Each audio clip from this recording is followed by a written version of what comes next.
Oh my God, nakalimutan ko guys. So, nag-hard-boiled egg ako. Sabi ng anak ko, Mami, meron nagwi-whistle sa kusina. Sabi ko, kaya pala may nangangamoy.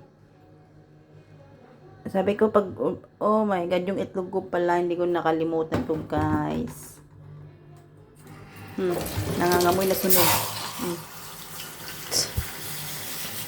Yata lang, wala na. Hindi na boiled egg. Fried egg na.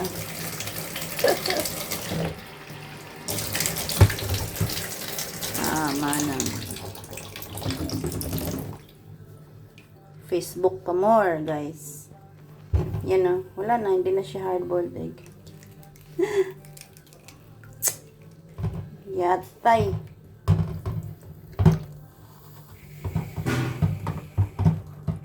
Na. Hard-boiled egg. Wala na siya, guys. Look at that. Ano ba yan?